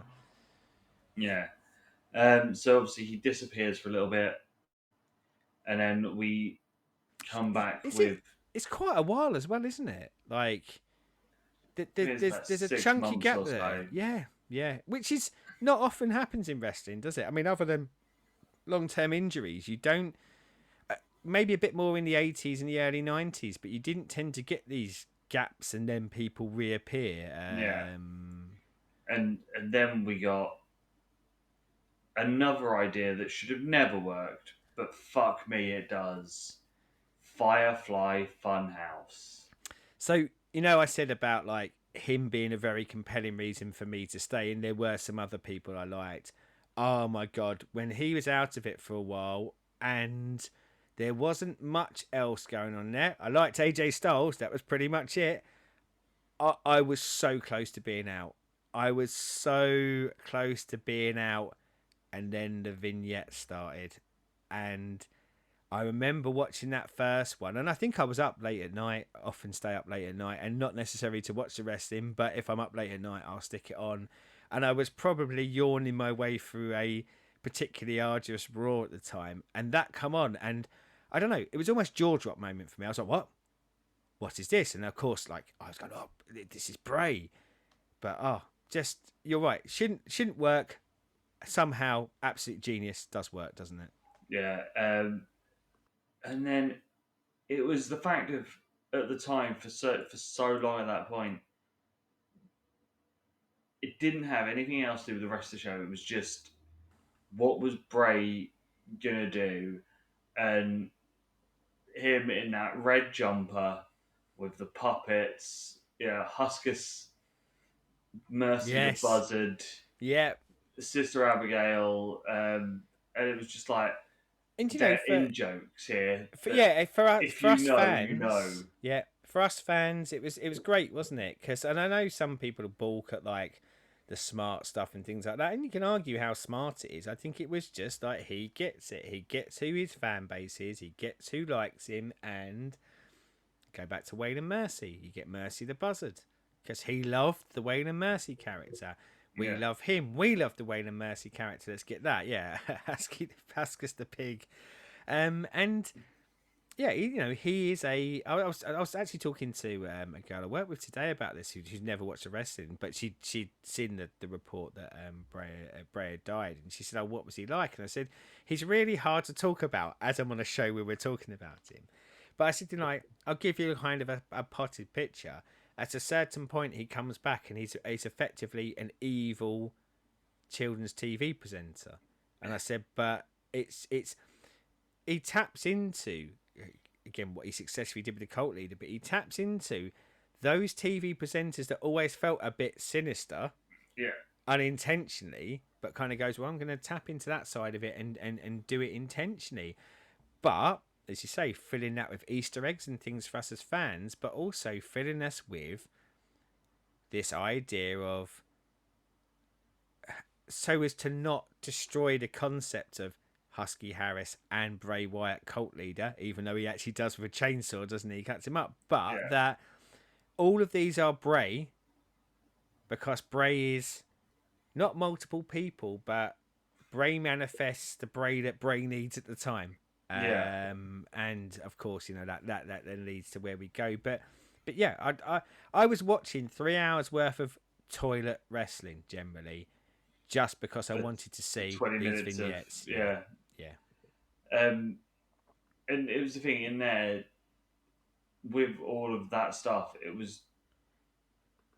It's just weird shit that again should never work. Like the workouts, Yes, the yes. The workout Muscle video, Man dance. yeah, Yeah. and things like that that just came out of like just a random thing Yeah. and then became a thing. Well, and felt very, Evil very, Vince well, with and his that's the thing, we tash. said earlier about like our fear of when he come in, like how much would Vince mess with it, how would we mess it up, and I think a lot of people point to that post-Cena run where where maybe he fell down the card a bit as is this Vince not getting it and messing it up. We'll put that to one side. Even more so here, I'm still shocked to this day that under a Vince run one that he got this through, and Yeah, not even just the evil Vince, but I just can't imagine him pitching this stuff to Vince and Vince getting it. But yeah, miraculous that he did, and again, hats off to him for being able to convince that lunatic to let this on the telly. and then obviously whilst he's doing Firefly Funhouse, Happy Bray, he then introduced the Fiend, who is the complete antithesis of this happy-go-lucky Bray, and is basically a fucking 80s horror villain. I remember seeing that first vignette where it comes up, and like I just again I talk about wow factor, like if you'd have said to me beforehand, Bray's coming back, he's going to do a kind of evil, sinister children's TV presenter with puppets, I'd have gone, well, are you sure? But okay, I'll buy into it. And then you tell me that actually it culminates in him having a new persona, which is, as you say, kind of a very horror-y and horror character in a mask. I'd have gone, now don't do that. That ain't gonna work. There's no way I'm gonna buy. Like we talk about how compelling he is. He's amazingly compelling because of what we've seen up until now, and including like the Firefly Funhouse stuff is how good he is with facial expressions, how good Yeah. he is with his voice, and then you say to me, and then you're going to transition him into an almost mute, masked character. You're going, that's madness. You're taking away everything that makes him brilliant.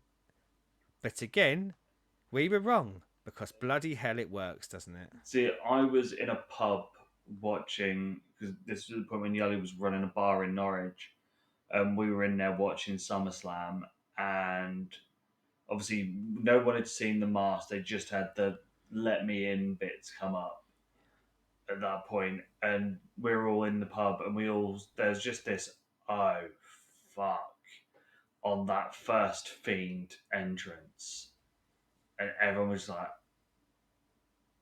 oh, what the fuck are we seeing here? Because it was the door, he still had the canteen light, but you then saw that mask, and you was like, Well, and that fuck, canteen light was Bray's head, wasn't he? He was coming yeah, out with Bray's head, and the light was in the mouth of Bray.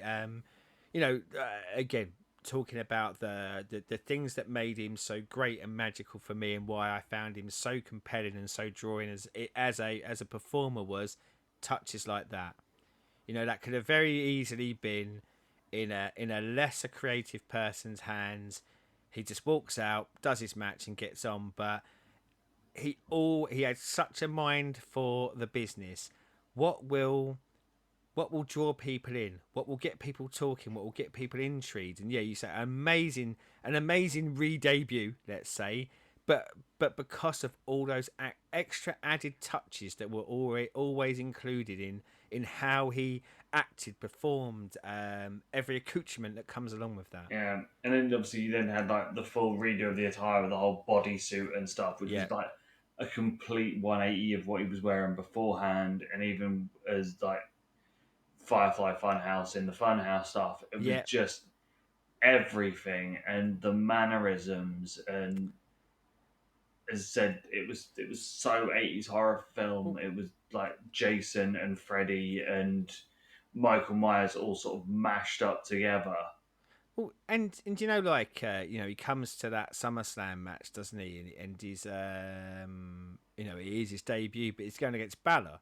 So as much as I say the drudgery that I felt going through wrestling at this time, we talked earlier about my love for NXT. I love Balor in NXT. I love Balor initially when he comes to the main roster, because I do think they're going to do something with him. But even at this, I love Balor. And I know I love Bray as well, but when I saw that, I was like, bury him. Absolutely bury Balor here.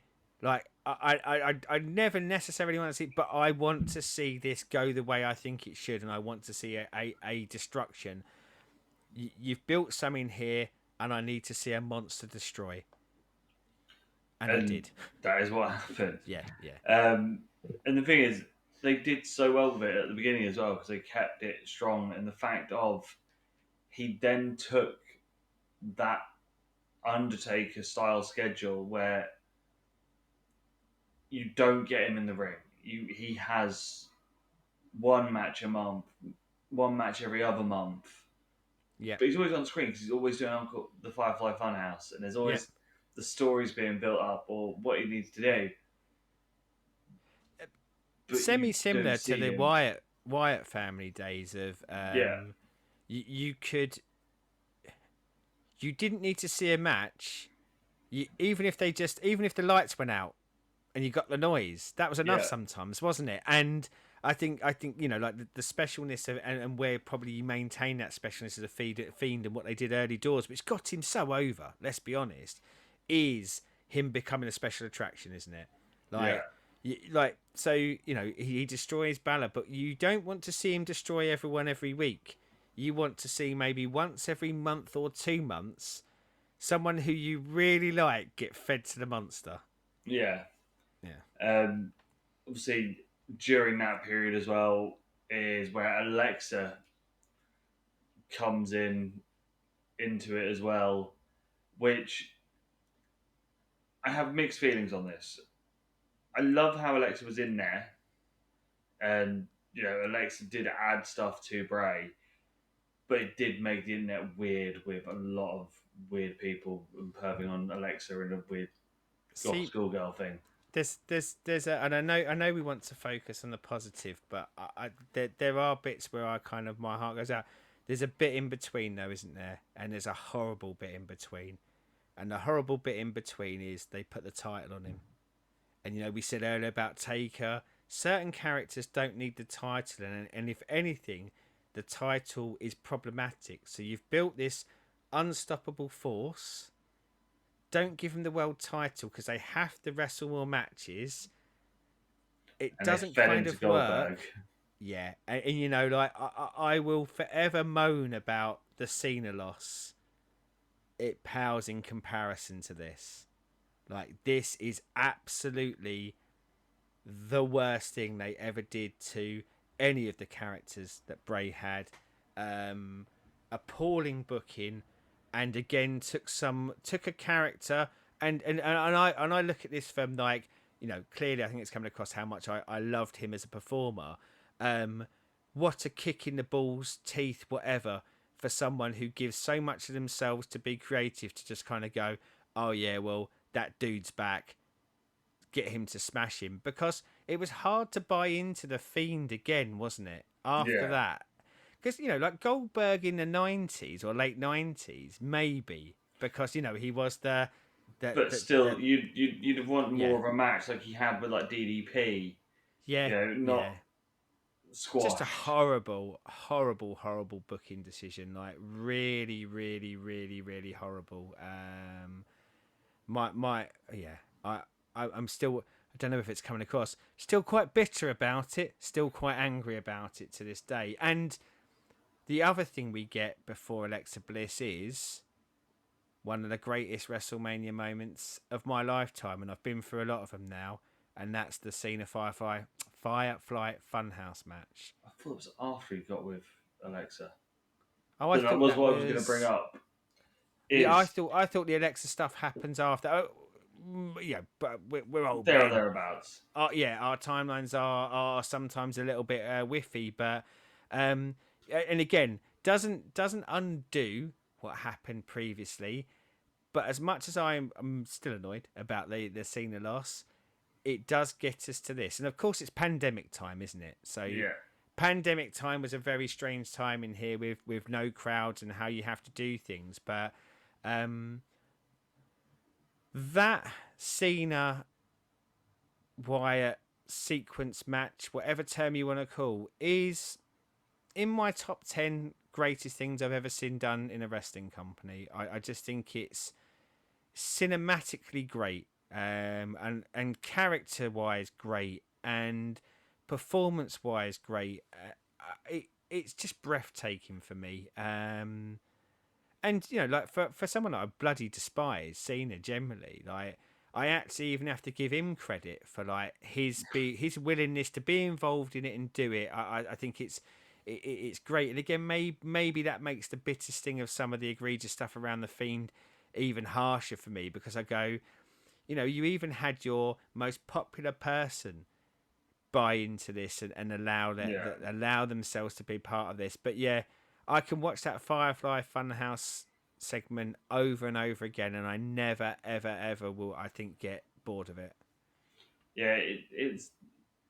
It's the perfect level of general comedy, wrestling knowledge comedy, and do rights to everything that had happened to Bray up until that point. There was Yeah. everything just was correct.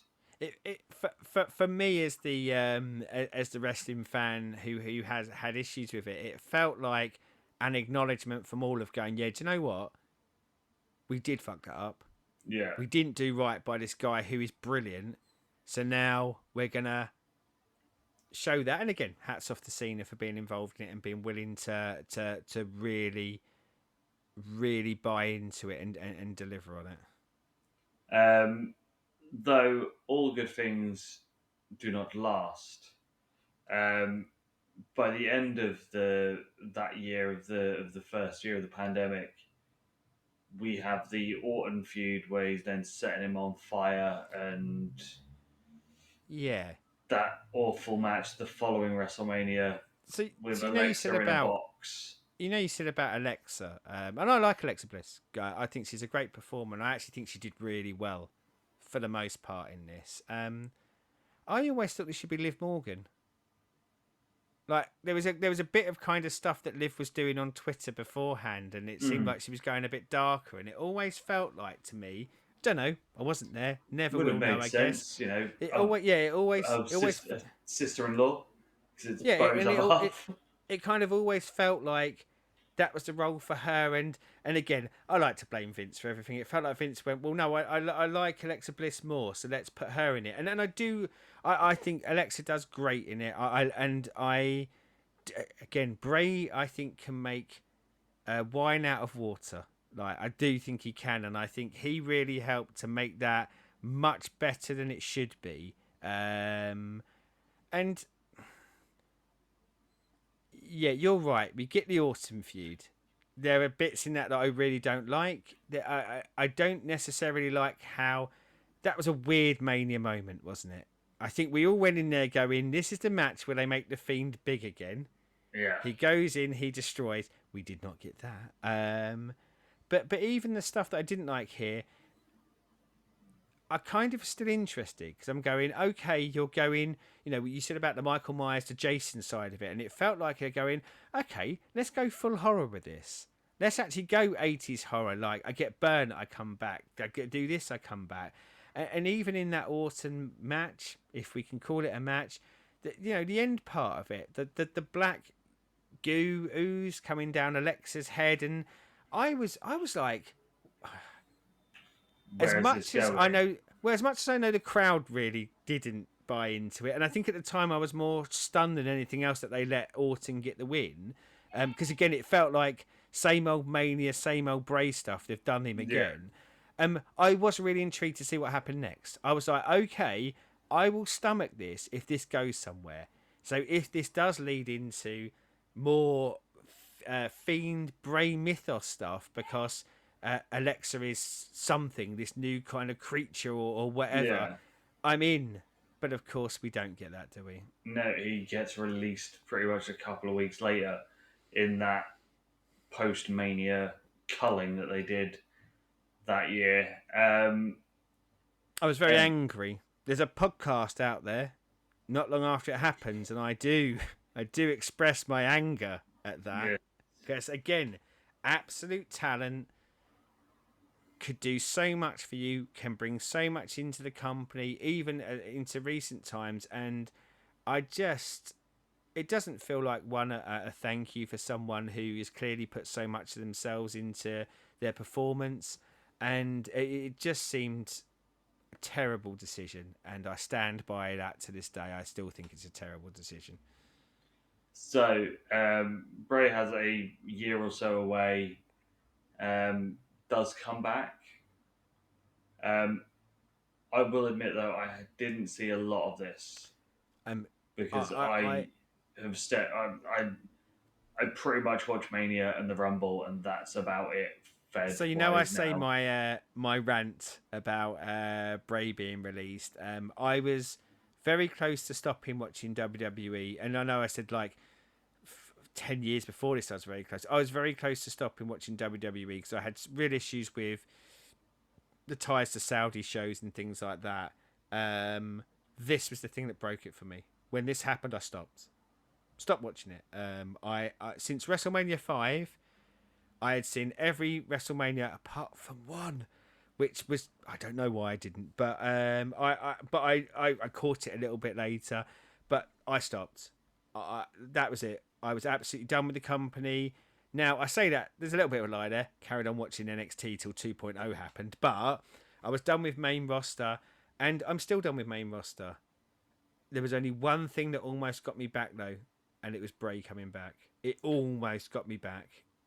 See, I did see the promo that he did when he comes back like out of character as Wyndham, and he obviously says about people dying because obviously this is after Brody had passed away. Yeah, That he didn't know that anything he did was worth it, whether he'd wasted his life, and if he would ever be back in a ring, and he was questioning everything, but he realised that he was loved and that he had fans, and great to be back. I did see the match at the Rumble with LA Knight and the weird Mountain Dew Dayglow paint. Um, I saw the YouTube highlights of it. but because I wasn't watching, I didn't get all the Uncle Howdy stuff. I didn't I, see all of that. I So watched again. I'm out of it at this point, but I do know some of it because again, as much as he almost pulled me back in, he pulled me back in enough to watch clips of it on YouTube, like the re-debut, let's say, like like the rumors were abound, and we talk about that period in between him going and coming back, and like I say, I've tapped out of WWE at this point, and every fibre of my being was going, sign him AEW, sign him. I'd love to see him in AEW because I think he'd get a lot more reign. I think he would have got free reign to Yeah, do what he wanted to do, which I'd love to have seen. Although there is a part of it that goes, even the best directors in Hollywood sometimes need an editor to go, don't put that bit in. Um, but I really wanted to see it. But of course, and there's a lot of talk about obviously him being more involved in wanting to make horror movies. But when the wind sort of started to seem like he was really coming back, um, I got up the morning after the pay per view and went to YouTube and I watched the him come back. I watched how they did it with the lights out and the physical embodiments of the puppets and the music and the entrance. And yet again, I just went, "You're a master. You know how to grab an audience, and you know how to grab your audience." Because I just think it's amazing. Still not enough to get me back because again, like I really had bought into this what I didn't like about what WWE done, and again, further sackings, Saudi stuff. We're on the yeah, brink of the dirty sexual bits and some really gross stuff.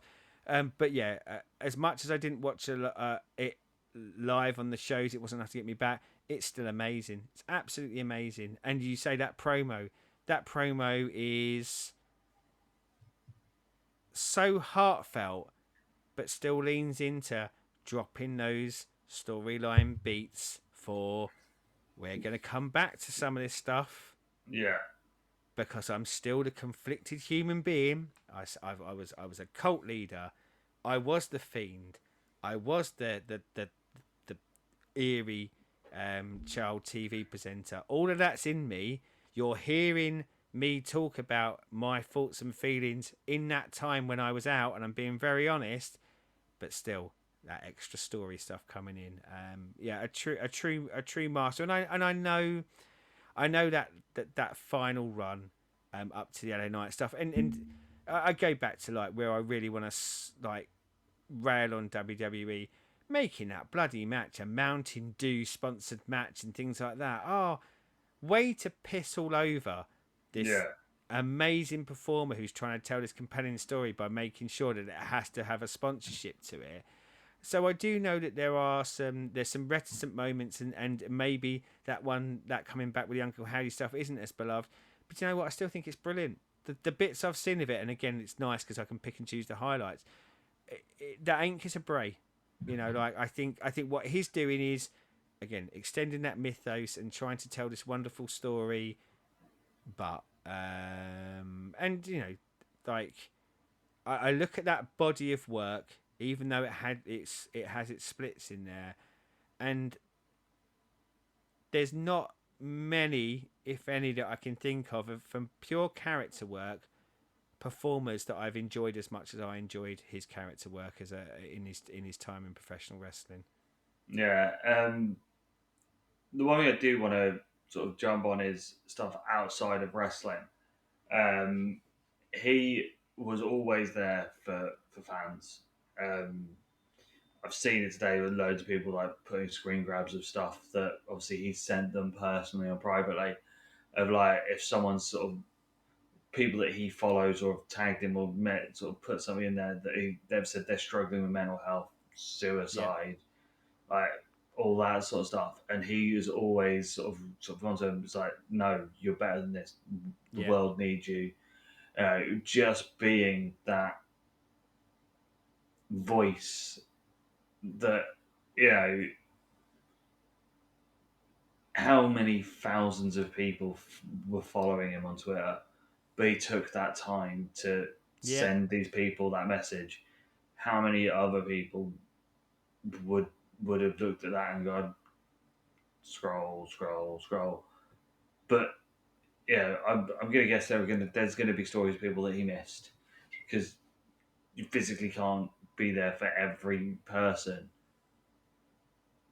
but he was there for people. There's a video of him seeing some young kid at a show, like one of the last shows that he was at. As he was driving in, they were shouting at him, and he went, "I'll be back in a bit. I just need to go and park up." And he comes out, speaks to this kid because they shout his name at him as he's driving in, Yeah. and he goes to the kid and you sort of says hi to him by name because he's remembered it from when they were shouting at him. Yeah, when he's going in, he seems to, from obviously the bits that are being shared, especially at the minute, he gave a fuck. He clearly gave a fuck about the fans, and the thing is, that's probably because of him being multi generational and it being the family business. That there's that understanding of if you don't have fans, you have no business. Do you But know what though? I think that side of it makes it even more remarkable for me because like there is often that case of because you're in a dynasty, it's handed down to you. That I think sometimes it's even a lot easier for people to not think of the fans because they've got the legacy, they've got the name already, and I think maybe I'm wrong with this, but I give more credence to someone who does it even though they probably don't have to. Like he was going to get somewhere in this business, so he didn't have to be nice to everyone on the way up. yeah, But he chose to, and when he's up there, he chose to recognize, acknowledge, and try and help people. Whereas it would have been so easy for him to go, my dad's famous, my uncle's famous, I don't need to do this. yeah, um, yeah. This one, his passing is the one that's hit me quite bad. It's hit me there with Warrior, and I'm not saying Warrior's a good guy, but the fact of like the night before I saw him doing that speech, and the whole Yeah. live, my legacy will live on forever beyond the mortal thing, Yeah, I like mean, how that was so strange, wasn't it? yeah, Yeah, it was almost prophetic, wasn't it? Like, it was yeah, almost like he knew even though he didn't know. And yeah, and then obviously Owens won because I watched that show and wish I never fucking did, because you know, yeah, yeah, no, but yeah, usually a lot of like wrestlers' deaths, I'm like, oh, that sucks, but you just seeing all the stuff with how he has been with people and stuff, and you're just like, he's one of the fucking good guys. And the fact that he's younger than me and leaves four yeah. kids and a small family and stuff, and you're just like, I know there's that whole thing of like the good die young, but he was one of the good ones. Yeah, you sort of said about like impact. Yeah, as I said, I heard it last night, and it was always surreal. It really was surreal. But kind of, I went to bed like because at that point I was shattered, and I woke up this morning. I was like, I don't get it. This doesn't feel right. This is weird. This is bizarre. I spoke to Andrew, my missus, this morning because she's not a big wrestling fan, but she was there for Whole World in His Hands. He's a performer that Yeah, she liked, and like again, I don't have like a lot of wrestling friends in my life. You're a bit of a godsend to have someone to talk to about this sort of stuff. But like a few people were kind of talking about it along the way, but yeah, this one I found really impactful. And as you say, it's not just because of his age. It's not just because he's left the family. It's not just because he's a good guy. I think wrapping everything up, it surprised me. And I knew that I really loved him as a performer, and I knew I loved what he had done. I don't think it was until thinking about it today I even realised how much I loved it. I think in my head I thought he was one of the good uns, and I wish maybe he'd been treated a bit better. When I say treated a bit mm. better, like allowed to be what he was, but like it's easy in these circumstances to get caught up in hyperbole. Um, I wouldn't. I don't think we'd be recording this tonight if we didn't love him. Like we haven't done it when other people have gone. Like so, there's no disingenuous here. I kept saying the word magic earlier. The man for me was a genius. He was a genius at what he did. He was a genius. We used legend earlier, but I think he's a genius. I think he's a creative genius. And you sort of said about how this one hit you. This one hit me like the loss of certain musicians, certain actors, certain movie makers, Mm. because for me he was that equivalent. He was that equivalent in the wrestling business. He he was more than the sum of the wrestling parts. He made that silly show with men in spandex grappling with each other something more than that when he was Yeah, telling his stories. And I said it a few times. That's really hard to do to the level that he managed to get me to engage. And I'm forever thankful for it. And I think that's why this one has hit me, because I kind of am sitting here going, I'll never see those stories again from him. And I think that's the bit that kind of hurts the most, because I kind of go, I wanted to. And like, all thoughts go to his family, because obviously they will miss him for very, very different and very, very personal reasons. But yeah, for me, I'm just gutted that I'll never get one of those many moments that of joy, sadness, anger, all of that range of yeah, emotions he could tap into with me. I'll never get that with him again. Now, I mean, that sounds like we went out for a pint. No, but I did feel like when he was performing, he was connecting with all of us individually. yeah. And it's just a tragedy that I'll never get that again. But yeah, an amazing performer. So down there, comments of like favorite Bray moments, memories. Same with Funk. I'm not going to do any other shilling because No, this no, no. bollocks to the Um, rest of it. Like this, yeah, this is about our love for two people who gave so much to an industry and us. yes. The show will be back at some point, probably doing Wembley, but until then, Yeah, thank you very much, Terry Funk. Thank you very much, Bray Wyatt, Wyndham Rotunda.